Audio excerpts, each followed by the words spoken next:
Hey Dimitri, so we're taking a look at the DTCD boss, like chunks of the city. Oh, wow, I got killed there. That are that are building up the DTCD boss. So first of all, I like the noise. The chaos is quite nice. So thank you for that.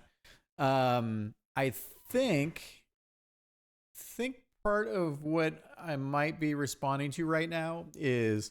So this is good. I think we're maybe a little bit too dark. I can't quite put my finger on it. So I mean, when I'm looking at like the building materials that we have here, and if I look at the background, and then if I take a look at like what the boss looks like when it's constructed, I feel like palette wise we're just a bit too dark. But I think I like the chaos of the shapes and the noise, which is cool.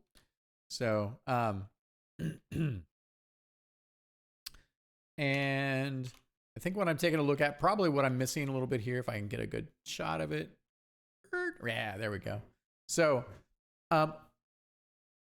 like we've got I think just color palette wise, yeah, we're a little bit too dark. This doesn't quite match this as much, but also we have these really cool shapes and colors. Again, kind of like these colors. So I feel like the debris we're pulling out of even in the from the city shapes here. Now, granted, these buildings are a little bit darker. It's kind of interesting actually. Take a look at you look at this in a frame. And we're like, oof, that's still a little rough back there with a couple of our painted shapes, but it works in motion.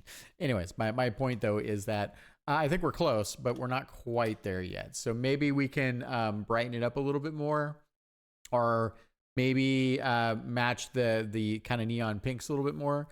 I don't think we need like material wise.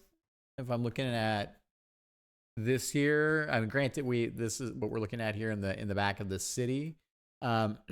Is of course it's in the distance, so and it's a little bit less saturated, of course.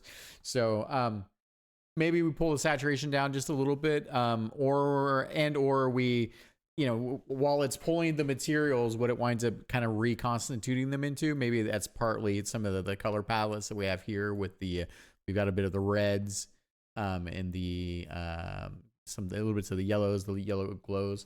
But otherwise, it's way better than what I had in there for placeholders. So let's take one more look at that. And this is all just aesthetics, but I think it's starting to feel like it's coming together. So they feel like chunks. I feel like it helps tell that visual narrative a little bit more effectively. So, okay, that's it. That's the feedback. Thank you. I can't wait, by the way. Oh, also a quick side note for you. When we do the replacement for the building storm, the Robokinesis buildings, it's important that did you scuff those up? No. Okay. It's important that we create the damaged parts of the buildings, keep the general outlines. I want to keep the shapes, but we can wreck them a little bit more. But I also want to have because we've got kind of the fire effect here. This is still a little bit temporary, but it's sort of like the combination of Robokinesis and these like larger building chunks that are ripped.